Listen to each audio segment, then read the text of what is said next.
We welcome you to the following discourse by Restoration Covenants Ministries, where we furnish you with the convergence of resources that is Christ centered, theologically sound, and Holy Spirit led. So, thank you immensely for joining us today on this Yahweh given platform. As we tune in today, may we receive accordingly so that we will increase in reflecting the glory of Yahweh on this planet. So, good morning, church. Good morning, church. Good morning, church. Lunch is on its way. Lunch is on its way. To the online viewers, a gracious, glorious morning to you, and we love you with the love of the Lord. We just want to say that we know you're going to receive something from the throne room this morning as well. To those of you in house, you do look glorious, by the way. I can see the hairs around us, Sandra. Okay. How many of you know that it has been really, really a rough year? A really rough year. And the tough spots have become the tough spits. The tough spots have become the tough spits. It feels like we've been spat upon. The anointing like this. The tough spots have become the tough spits. Because the enemy has been constantly spitting on us. So this morning, please come through. So this morning, I want you to understand God is going to be particular about what he's going to release, when he's going to release it, how he's going to release it, why he's going to release it. And I believe that God is bringing us into a place of great wisdom in this season. Great wisdom in the season. So I just want you to hold on to what he's about to unleash and what he's about to say this morning. So for those of you who are taking notes, I suggest that you get your notebooks out. I will be checking for those. I'm going to say it out loud. As I sit here, many are on their phones. I feel that it should not be so. If we're sitting on our phones on Google and on AI, I'm please asking you very respectfully to come off that when we come into the house of the Lord, to connect spirit for spirit.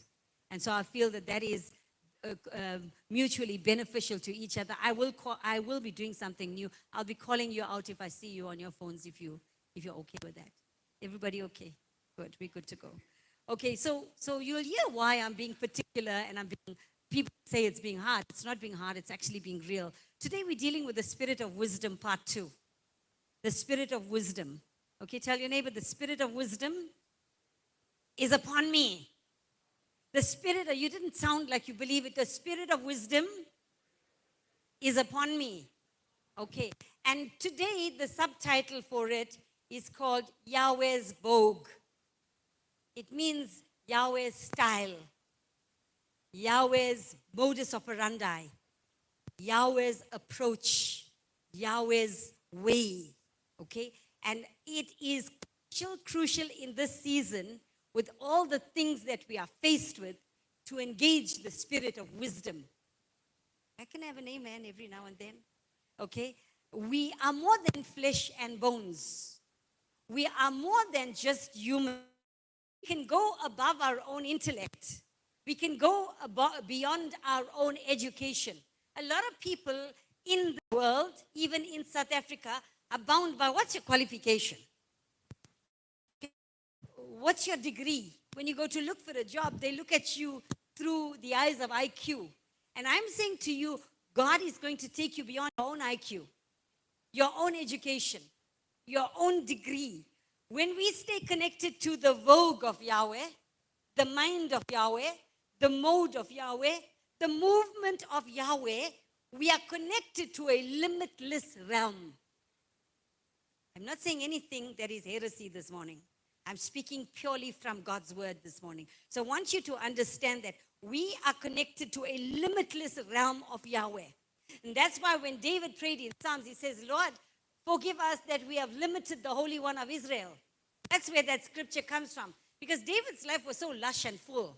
And he himself had limited God. And he comes to a place of saying that we've limited the Holy One of Israel. How can you limit the one of Israel? Okay, so we cannot limit what God is doing. And I said the church has done this for more than 4 decades, 5 decades. We're shoving a God into a 2-hour service.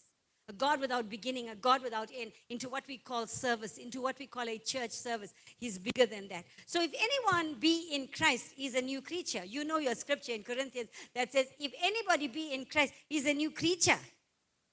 But creature? Really? Are we now creatures? What does that word creature mean?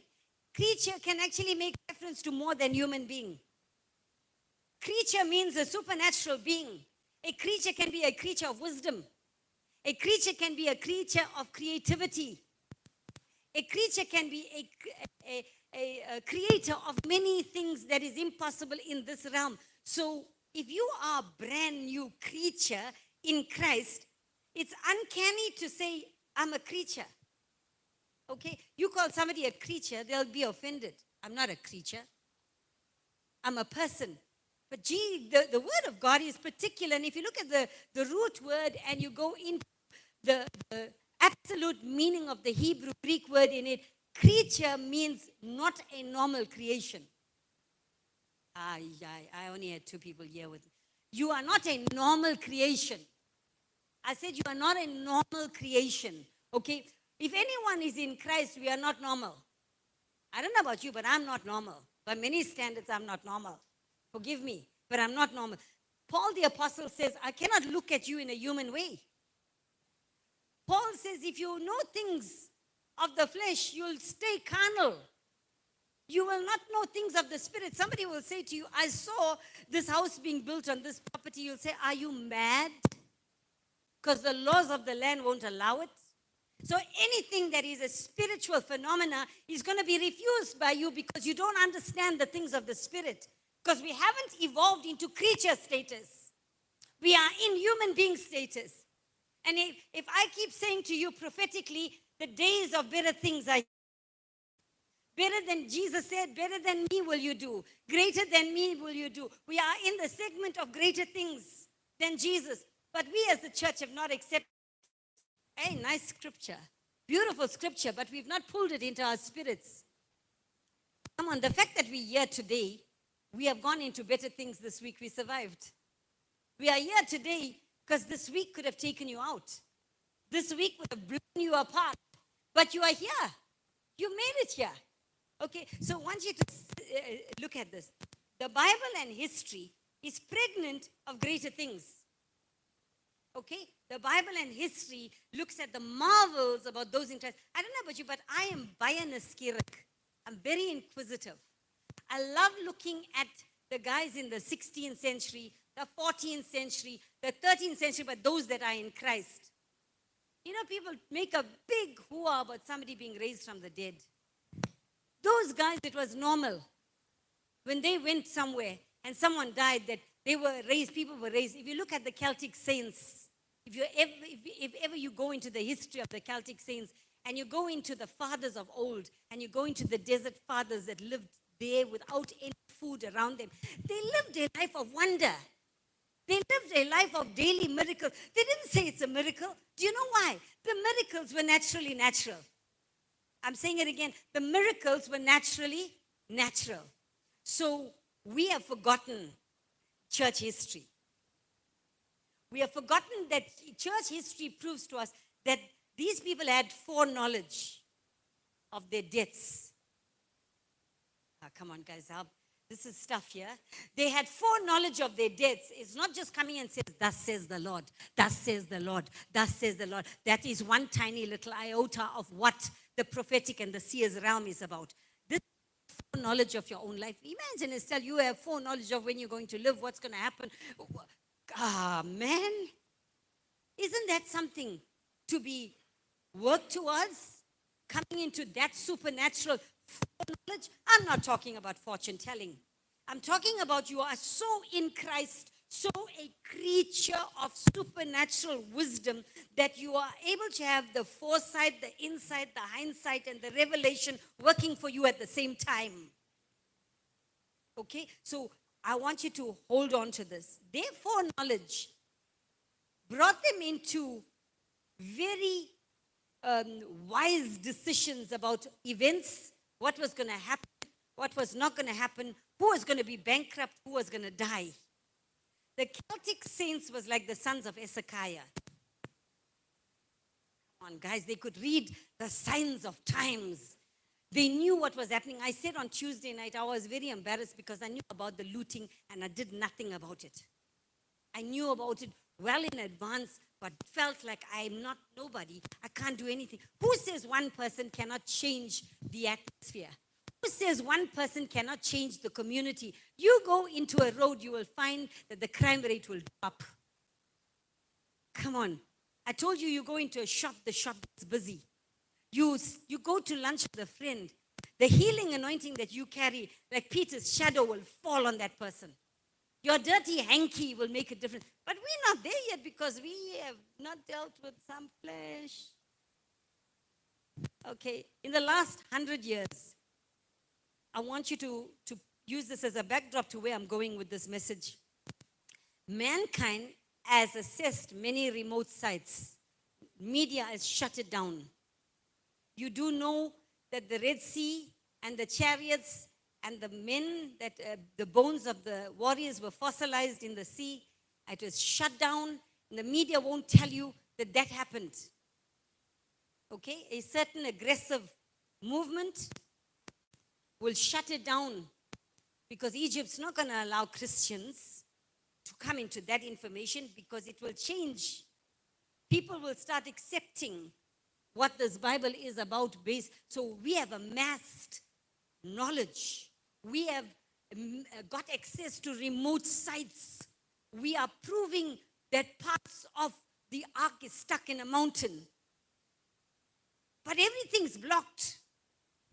Where the tabernacle of David is, they've built a mosque on it in Israel. So we can't have access to it. Okay? Where the site of Golgotha is, they built a car park on the top. Everything where the believers have accessed remote sites and got information and got knowledge, we're being shut down. The Red Sea incident, there was a believer, no one, people will call him a nobody. You know how in the Christian thing I told you, people like to measure you by your ABCD. Your attendance, okay, your size of your building, your cash, and your doctrine. This guy was a nobody with the ABCDs of the Christian world. He, on his own, went and investigated the Red Sea, and after his passing on, scientists and personal business people, Christian businessmen, funded to go back there. And let me tell you something. Everything about that site on the internet was shut down. Everything about the investigations and the findings shut down. And that's what the enemy is doing in our life. He's shutting down information that should come to the fore. How you should live above. How you should stay connected to the scroll rooms. Stay connected to the Spirit of God. Allow the Holy Spirit to come upon your life so that you can impact an environment. You can change people who have viruses in them. I know of somebody from Nigeria that every time he would go into an environment and people were sick and had deadly diseases, they would heal based on what he carried. And he was very quick not to take the glory for it. Very quick to say that the Christ in me has brought healing to you. We need to be very careful because we become so deified when we do something. Okay, so glory can only belong to the camp of Yahweh. Man, not to a pastor, to the master. Not to the pastor, to the master. Okay, so I want you to understand this. We have functioned in so much more in the last 100 years. But Yahweh wants to wake us up again. I say to you, oh sleeping giant, wake up. Oh church, if you're hearing me online, wake up. Oh body of Christ, wake up. You have been a sleeping giant. On the 18th of May, I started the series. And I spoke on the spirit of wisdom, part 1. And I spoke about locating wisdom. I said to you, today is Yahweh's vogue, Yahweh's style. I told you that I sense the earth is not at a tipping point, but at a chipping point. That's why we feel it. We are being chipped. Nations will be shaken. Governments will be shaken. And you will find unqualified people getting a voice in this season. Unqualified people will be able to speak. People that they wouldn't put in parliament in the last 10 years, they will be there because God will raise them up. But it's supposed to be you. When you sleep, God will give it to a lesser. Can I say that again? You sleeping, God will give it to a lesser to represent his voice because he asked you 10 years, you titivating, waiting to get your life in order. Before you say, here am I, send me. So I want you to know this. He wants to adjust our inner man.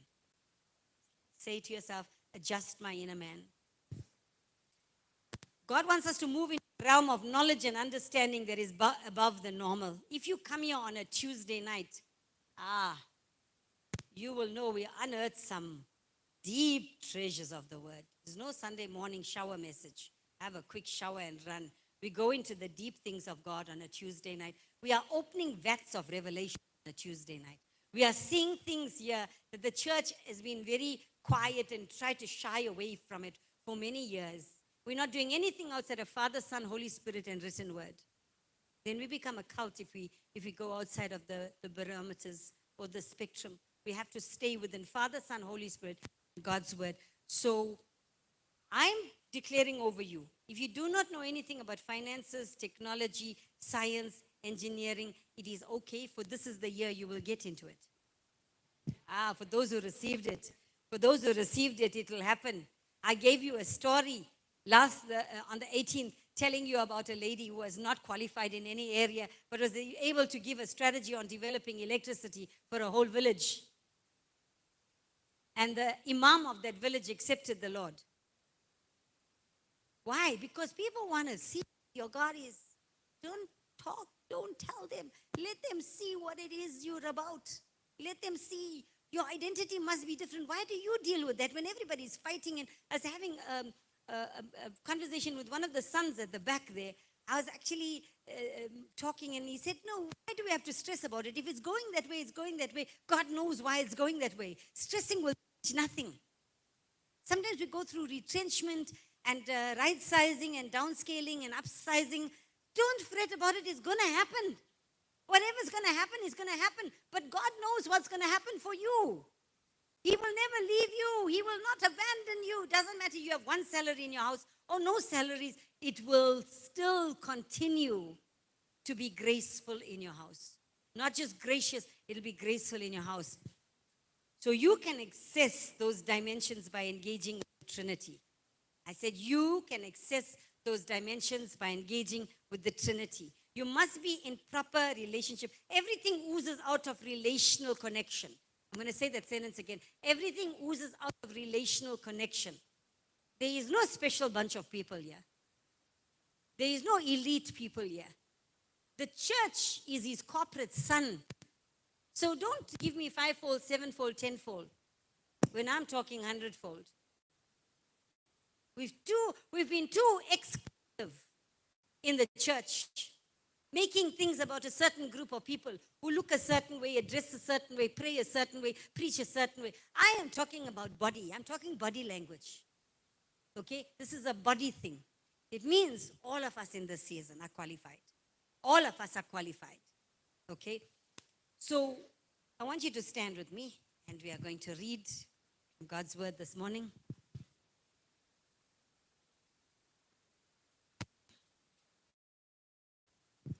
I'm not saying it. His word is vetoing it.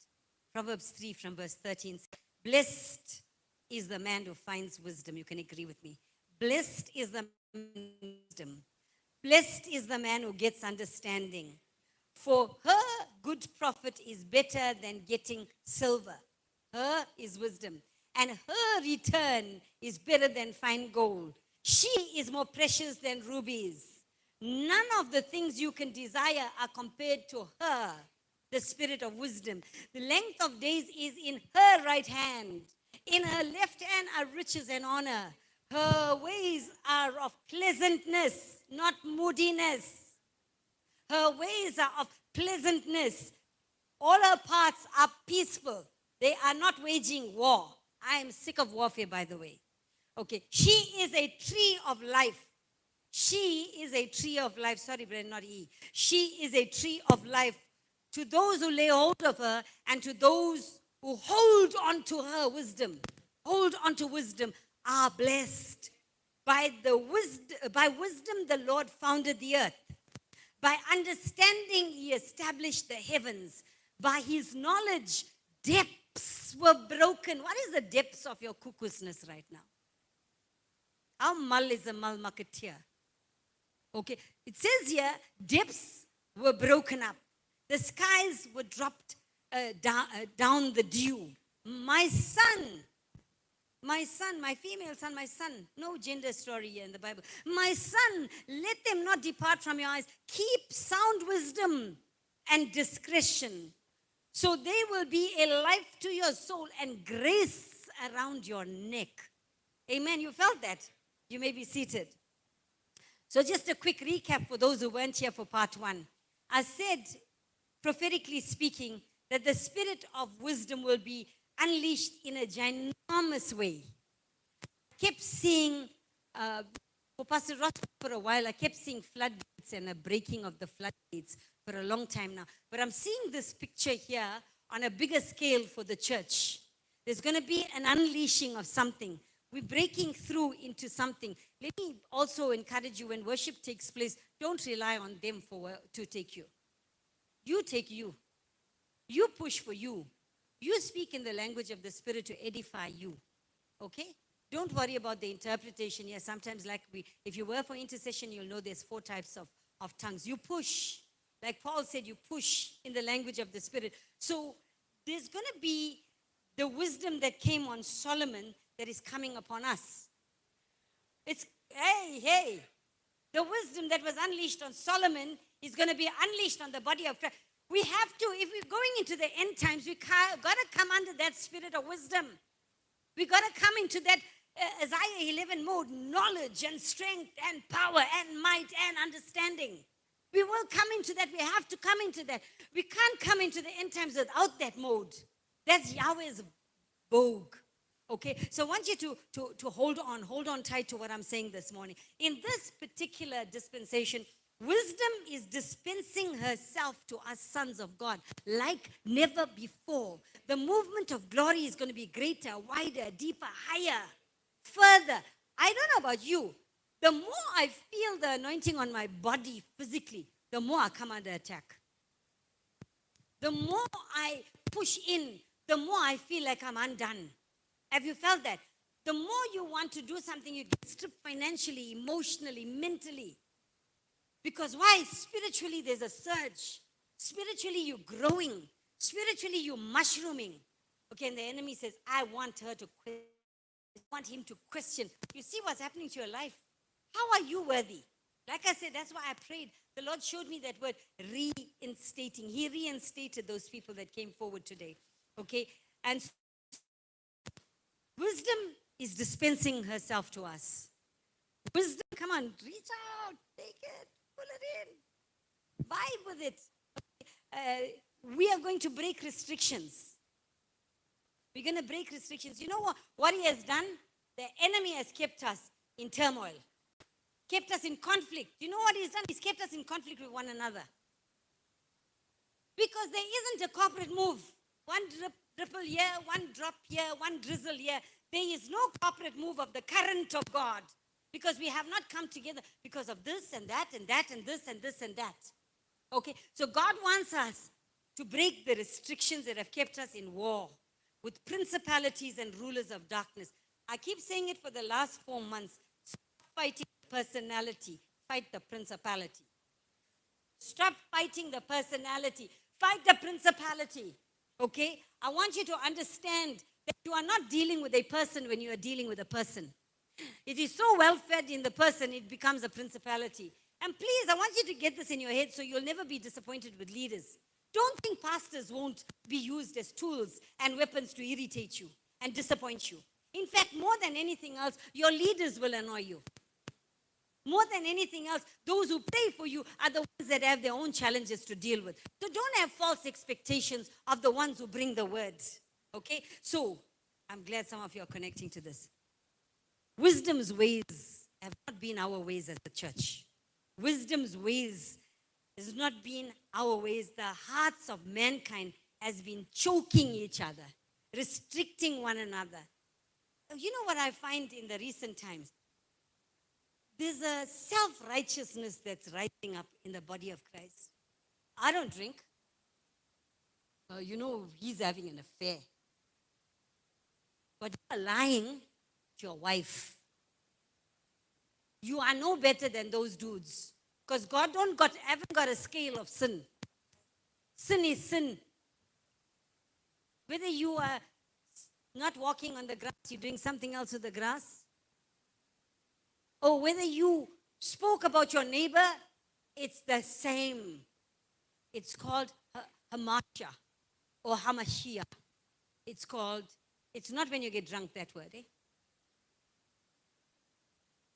Tamasha. It's called missing the mark.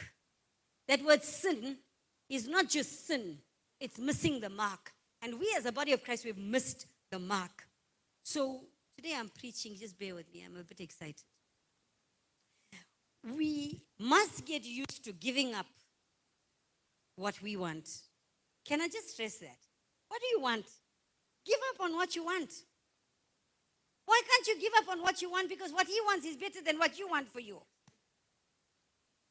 You want 2 rand. I'm using money. Church likes us to use finances, right? You want 2 rand. And you're crying because your neighbor took your 2 rand and you want the 2 rand. It's 3 years, you're still talking about the uncle that he took 2 rand from you. For those of you who are sitting here today, if somebody has owed you money and has not paid it, can I ask you to release it today? Can I ask you to stop talking about it?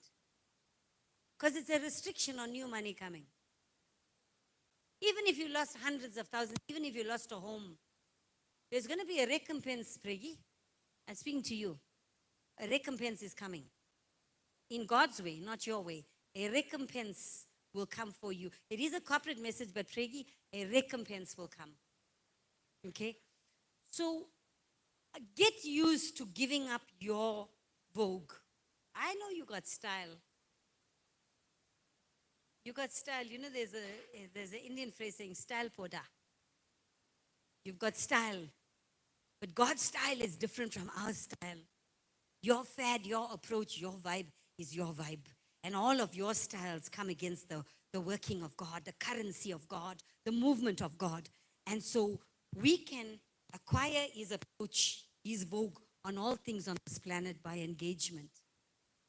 Don't tell me you want to come into the spirit of wisdom when you don't spend quiet time with him.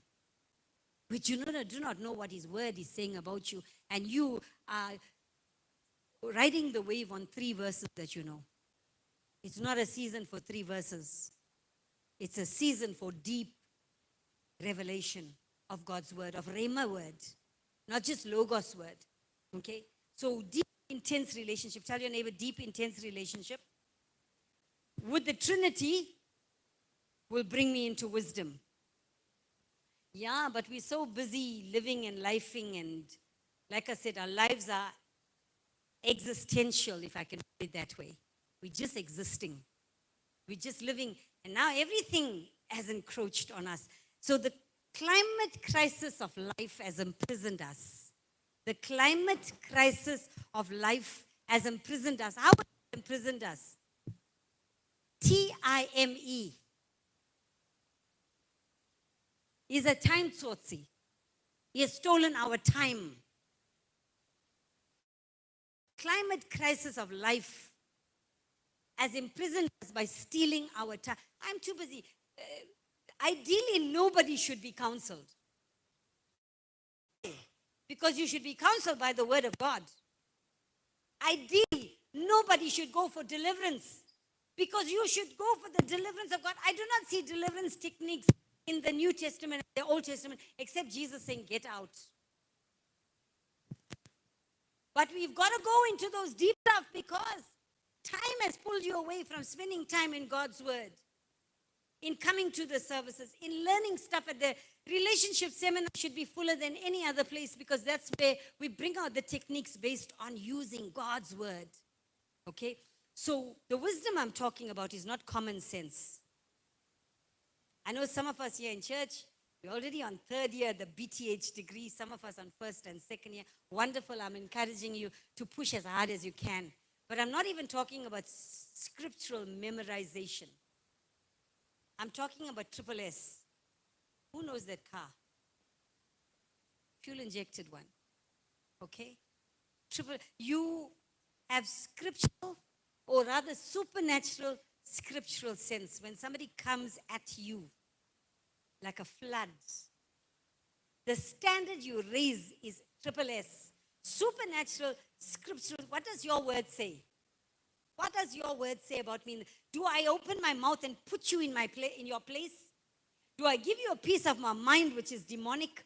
Or do I stand postured in the word where I have supernatural scriptural sense that said, no weapon formed. No weapon formed. So the formation is there. It will not come up against me. For I raise a standard, and the standard I raise is a Rhema standard. It is the flood of the standard. Read that scripture. We take our little chunks and we find our own truths on it. The wisdom that I'm talking about is that you will be different to how people act around you. You'll be different from how people talk to you. Different from how people, how do I say this? They have an Ahabic spirit at work. How many of you here hold jobs with bosses? Can I see your hands? Okay. There's a spirit at work, at play, that Christians have not yet mastered. They are the, how do I say, the passengers on the team. They are the floaters. They don't do much. But when the boss is there, they can present themselves to doing everything and making you look like you're nothing. How many of you know what I'm talking about? They take credit for your work. They have the gift of the gab. They can talk. And you're not so articulate, so you can't present what you have done properly. Or if you do it in anger, then your boss don't want to hear you because you're too emotional. That's the spirit of Ahab. And that's the spirit of Absalom. Absalom knows how to present himself to look good, but because you're dealing with a personality, you lose a battle each time. You have not trained yourself in the word to deal with a principality, to pull it down. Today we're going to be rooting out. We're going to be rootless, not rootless. We prayed that in intercession. We're going to be rooting out things by the root, not by the personality, by the principality. So make your peace to zip your mouth. Make your peace to zip your mouth. Because when you zip your mouth, God begins to work on your behalf. Exodus 14 says, shut up. I'll fight for you. That's how I read the scripture. That's how I read the scripture. Read Exodus 14:4. God is saying, shut up. That's when the only time I'll fight for you. You open your mouth. I'm not doing it for you because you're playing God. You're playing Holy Spirit Junior. Carry on. Mouth. Justify. Talk. I will not fight for you for as long as you are in control. You've got to let go of being in control so that I can fight for you. So make your peace to zip your mouth. Keep your common sense private because common sense is common. It's common. And don't think it's common sense. Everybody is thinking it. Your common sense is different from Pat's common sense, from Jane's common sense. Don't have an expectation that we talk about it often as women. Is common sense to you in your kitchen is your kitchen and common sense to you. Keep your common sense private. We have a habit as women, we overteach, we overcorrect.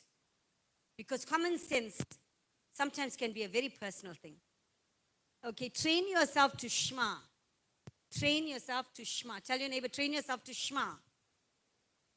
Yeah, shema in the Hebrew is to hear, to listen, to submit, to yield. That's what it means. So I want you to agree with me this morning. I declare that your supernatural sensory antennas are peaked like a Doberman pincer's ears. You know when you mess around with a Doberman pincer, first thing it goes, its ears looks like weapons. Okay, that we will peak. Our sensory perceptions will peak. It'll peak so much so that we will know where to go, what direction, what movement. So I want to say to you that God's ways will become part of our modus operandi in the season. May this church come into inventions, ideas, innovations, levels of creativity you do not deserve. We do not deserve. We are going to come into it. That's why we are being stripped in those very areas. We're going to have ideas to propel people and businesses and communities like we never had before. Okay, Isaiah 55, you know it. My thoughts are not your thoughts, but make your peace. I'm not going to come down to your standard. I'm not going to measure on your playing field. Don't expect me to answer your prayers according to your standards and your calendar, because my ways are higher than your ways. My thoughts are higher than yours. I'm not going to be manipulated by you in your early morning prayer. Don't tell me what you want for you. So God's ways are not our ways. He has his own vogue, his own style. For as high as the heavens are higher than the earth, my ways are higher than your ways. My thoughts are higher than your thoughts. So God's ways are better. Make your peace with it, please.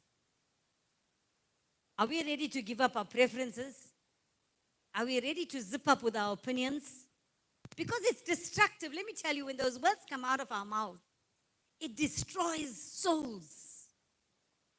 You can't take back. Sometimes a person has to go for years of deliverance. I'm dealing with grown men and women right now.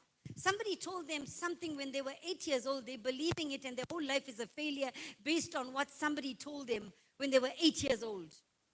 His father told him, you will be an absolute failure. His Sunday school teacher told him something else. Everything about his life now goes through the filter of those words. God, man, God, we've created a lot of damage in the church. The only army that hurts itself is the army of God, the church people. We hurt one another. We don't think before we talk. There's no exceptions to the rule. This is the topic we've heard many teachings on for many years. But wisdom's ways and methods are righteousness, peace, and joy in the Holy Spirit. Righteousness, peace, and anti-joy. Joy in the Holy Spirit. Righteousness, peace. That's wisdom's way. If you are behaving in any other way, you're not behaving in the spirit of wisdom. You haven't engaged her. The Bible never speaks about wisdom as a thing or a principle. The Bible speaks about wisdom as a female, as a her. Wisdom is locating Yahweh's vogue. Say it to your neighbor. Wisdom is locating Yahweh's vogue, Yahweh's heart, Yahweh's approach, Yahweh's style, Yahweh's modus operandi, Yahweh's mode, Yahweh's mood. Lots, eh? Yo, you can think about that for a whole week and come back and still be talking about that. So I also said that wisdom, how do I put this to you? Wisdom wants to give to us that which is from the treasury and the vats of the heavens. We're smiling because I'm like Niskirik, I'm inquisitive. I want to know, like, what more would you give to me? What revelation? I don't want just the revelation. Revelation is not to just say to people, I saw, I sense, thus says the Lord. No, revelation is to intercept and correct some stupid things. And particularly when you get revelation, I had to learn. Sometimes the revelation was for me, not for you, but for me first. Okay? So wisdom has in store for us that which is from Yahweh's treasuries, from his vats, from the treasure trove of the spirit realm. And I want to declare to you that you're going to come for your problem. It's in fact not our problem. The problem is not the problem. The problem is the heart of the recipient that thinks the problem is the problem. Do you hear that? Okay? So I want you to pull this in. Is going to give you solutions and ideas and strategies that nobody has thought about. In the workplace, how many of you get strategies and ideas for your bosses that he didn't think of? Often. I remember there were things that some of the guys, now when I think of it, some of the guys from the engineering department and this place and that place couldn't think of it. We would go there from the HR department and say, okay, why don't you try this thing? Say, we didn't think of that. No, the glory doesn't belong to us. It's nothing to do with our intellect. The glory belongs to the God of glory. He's called the God of glory because glory must go there. Okay? So, wisdom is looking to occupy you. Wow. Wow. Wisdom is looking to occupy you. Wisdom is looking to interest you, to get involved with you. Wisdom wants to have a love affair with you. Come on, guys. No weekend special. No roll on stories. God wants to have a place in your heart through the spirit of wisdom on a very legitimate, every moment basis. Wisdom wants to connect and interconnect us to the riches of heaven. I'm not just saying riches as in money. Guys, hear me out. There's much more to that. I told you that's the byproduct. I have described for you, in short, the Melchizedek order today. A little bit more. The Melchizedek order is to do with not just a priestly order, but a royal order that allows you to open up doors and vats and storerooms that no ordinary person can. And let me tell you, biblically, the Bible says we are in the priesthood forever in the order of Melchizedek. If you study the book of Hebrews, it'll tell you what I'm talking about. And I want you to hold on to the fact that higher wisdom is going to be unleashed on you and your family. I said higher wisdom is going to be unleashed on you and your family, okay? Proverbs 19:8 says, he who gets wisdom has love for his soul. So if you don't like your soul, listen, your soul is made of your mind, your will, your emotions, your desires, your intellect, and your ability to choose. That's your soul, right? If you do not love all of those things about you, it means that you are fighting for things on your own because you have not engaged wisdom. And this scripture says, he who gets wisdom has love for his soul. He who keeps good sense will get what is truly good. Proverbs 16:16 says, how much better it is to get wisdom than gold. But what is the church doing? Prayer points for abundance of money and things and houses and cars. The church has been taught, I told you, for the last 10 decades, or even more than 10 decades. We want. Give me. But this says here, to get wisdom is better than gold because wisdom addresses poverty. Wisdom addresses lack. Poverty is not lack of resources, it's lack in the mindset of how to acquire. Okay, so I want you to reach out into the realms of the spirit today when you go back home and say, Father, I heard the message, but I want to engage with her. I want to engage with wisdom. I said for the first time in the history of this ministry, I want you to open up businesses, those of you who don't have businesses. And I'm still standing by the word that was unleashed. Because in the 20 years that we're in this building, it was the first time that that word came out. And I'm standing by that word. For those of you who do not have businesses, it's a season, Pastor Roscoe, to make those things. Hint, hint, nudge, nudge. Okay? God is going to endow businesses and the work of your hands in this season. He's going to honor you. But if you're working for a boss, he will honor your boss through your hands. Ouch. It's good to do that. We should work well for our bosses, okay? He heard this morning. He said he's preparing us. But I broke up the word in the preparing. He's preparing us. He's preparing us. That means he wants us to come into union with him. He's preparing us. If you're not in a pair with him, and some of the guys in the church prophetically are moving like a Boeing. They're seeing the numbers 2, 2, 2 and 3, 2 and 3, 2 and 3. It's to do with the pairing of the Spirit of Yahweh in the body of man. The Spirit of Yahweh in the body of man. So he's preparing our hearts so our responses to abundance is accurate.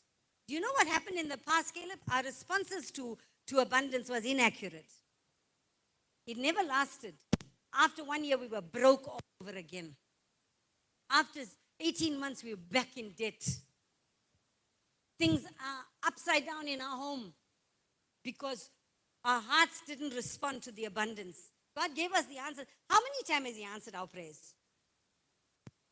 We didn't respond in wisdom to it.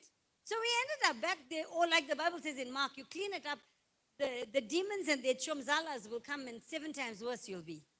Same thing. Same thing. Okay? So our responses to abundance must not be like the world's. There's no dog eat dog in our world. Half a loaf is better than none. Quarter loaf can be shared. Your mindsets are not about all shall prosper. The mindsets, even in church, is I must benefit. We have like a Ponzi scheme, 1 or 2 people, and it stops there.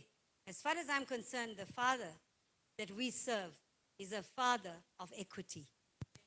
He's a Father of equity. He's not a one-sided Father. So I want us to acknowledge this morning, we must be one with Him. We must be one with Him. Give me a few more minutes. When you are one with Him, you are able to transportal yourself. I'm being cautious not to use words, vocabulary outside of what the church is for. When you are one with wisdom, you are able to transportal yourself into realms of Yahweh that make you look superior. You will not deem yourself superior because that's pride. But you will transport yourself, take out that word, you will transport yourself into a realm that will allow you to answer. Do you know, sometimes I remember this in the boardroom, when I sat in the boardroom at my company, I would open my mouth with the intention of making others look like they're nobody. The demon in me, Christian or not, the demon in me became legalistic. How many of you know people when they're angry, they use highfalutin language? You're looking at one that did that in the boardroom. When I'm angry, I can use, somebody's laughing, I'm glad. When I was in the boardroom, I could use a language that's so highfalutin that make you feel like a flea. That is demonic in us. That is flesh in us. God's bringing us to a place here of acknowledging that when we enter this realm of wisdom, we will become the greatest administrators of our time. Can I explain that to you? When I talk about administration, I'm talking about movements of the spirit, movements of the mouth, movements. I've lost a friendship based on me typing an ugly message to someone in a moment of anger. I lost the friendship with a childhood friend for more than 7 years, Pastor Ivan will tell you, because I wanted to say what I felt. I wanted to give you my version of it. And I felt like she belittled me. And I wanted to say, and I lost a friendship. And it took me more than 7 years to regain that friendship. Because of one moment of me not functioning in wisdom, functioning from anger and rage. Okay? There's nothing that I talk about here. It's not part of my journey, guys. Nothing that I speak about here is about you guys. I keep telling you that, and I'll remind you. Till as long as I have breath in this body, this message is for me as well. So when we connect with wisdom, the Bible says riches and long life come with her. Riches and long life come with? Our connection is with her. The spirit of wisdom is in the feminine in the Bible. Right? I want you to think of Eve before the fall. That's who wisdom is. Don't think about Eve after the fall. Who was Eve before the fall? She was a helpmate, a Zer Kenegdo, a warrior, pioneer, teacher, all of that, announcer. Okay, so when you think about wisdom described in the feminine, God is unlocking the treasures that's going to manifest here on earth through you with your covenant with her. Can we stand? There's a lot more to open up here, but I'm going to leave you. Do you agree with me, guys, that we don't need treasures and resources and wealth when we die? Do you need things when you're dead? That's why I said I don't believe in that RIP. Because rest in peace is for us here. When you die, you're already in peace. You're already stating the obvious, rest in peace. The same thing, riches and resources in heaven. No. Some people who look at the gold, how they want to look at the gold. I look at it metaphorically and prophetically. It's levels of glory that will come into. We will walk on glory. So the gold there, I'm saying to you, we do not need the treasures there, we need it here. We are a place of discomfort, sometimes geographically here, territorially here. Why? Because treasures and resources must be aligned to God's purposes. His kingdom come, His will be done on earth as it is in heaven. Okay, so God will unlock things to be manifested here. We need it on the planet. I'm going to pray over you today. It's crucial to look at God's word from God's vogue. It's crucial for you to look at scripture, not with your own opinion, not with your own, although we use exegesis to take scripture for scripture, a lot of the exegesis, using scripture for scripture, is man's opinion and man's thoughts. That's how I looked at scripture very technically for many years. It was not technical, it was demonic. I thought it was okay. I thought it was nice. But when you engage scripture, you must engage scripture how God wants you to use the scripture. You must come from His perspective. What was He thinking when these verses were penned, were put to paper? If you don't have that connection with Him in scripture, you're going to take scripture and you're going to manipulate it. Okay? So it's crucial that we look from His perspective. And I believe that in the season we must come to grips with what Yahweh is doing Yahweh's way. That's why this Yahweh's vogue is such a deep, deep, deep saturated word, okay? We will measure our lives then by flesh if we don't do that. We will measure our lives by our untogetherness. A lot of people measure their lives by their finances, I just want to say. Do you know a lot of people say, I'm not successful because I don't have funds? And yet the beggar was the richest guy who came to put water. Lazarus was a beggar that was the richest one spiritually, to put water on the rich man's tongue in hell. Stop measuring people with success based on their money and their lack of money and what they drive and the houses. God is not looking, oh, I didn't accomplish something. I'm like in my 40s now. I got nothing to show for. You have your inner man to show for. What are you doing with your inner man? You keep talking about what you have accomplished and what you haven't accomplished. Where's your inner man? Is your inner man wealthy? Have acquired riches from there. So I'm praying this over you today. Father, we thank you that your word is final, that your word is undiluted, that your word cannot be desecrated in any way. It cannot be compromised. And so today we thank you that Proverbs 3 verses 1 to 3 is our portion. We will not forget your teachings. We will hold on to your teachings. I come against people who say they have bad memory. I cancel those words of witchcraft. For our memory is good as we do not forget your teachings. We remember your scripture. Father, we will allow our hearts to keep not just your commandments, but your words in our heart, that they will provide a long life. The long life does not mean the length of life, but it means the success within that life. The long life and the full life means that the fullness of your glory will manifest in that life, and that they will add well-being to the people around us.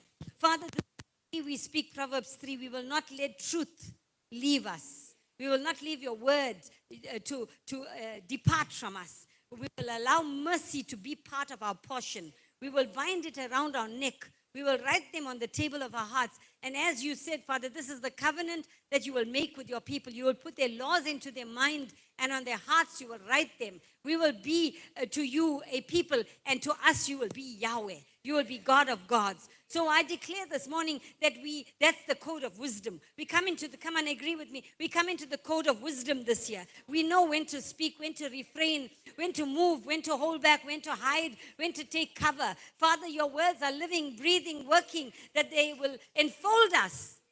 Enfold us with your words. Enfold us, cloak us with your glory. Flank us like the spirit of Aaron and Hur. Cloak us with your words. Give us the propping up that we will be able to stand in times of need. Keep us in line, that when we wrap ourselves in the living word, come push with me for a minute, that when we wrap ourselves with the word of God, that we are encapsulated with the light of glory. We will become immersed with your word. For you even said when you were tempted, it is written. It is written, and nothing can change what is written. Father, help us to become a creature of light, that you enable us, you furnish us to function on this realm without conflict, without the pressure. Even when things work against us, we come against every person that's going through resistance at work. I bring every person that's having a resistance at work, demonic movements that have opened up for you at work. I address that today by the scripture that allows you to be encapsulated by the power of His word. I thank you that your statutes are true, that the laws of Zion, as we know it, the laws of Jerusalem will help us to posture and function and walk in you and talk in you and live in you and breathe in you. These are the apple of our eye, that it brings us into singular focus. In Jesus' name, we ask this in the name of the Father, the Son, and the Holy Spirit. Amen, amen, amen. If you enjoyed what you heard today, please do not forget to hit the like button, also subscribe and follow our page. Thank you for your financial support, and if you wish to partner with us in order to share this message globally, our banking details are herewith reflected. It was special to connect with you today, and we're looking forward to an exciting journey with you as we posture and position ourselves as mature end-time warriors.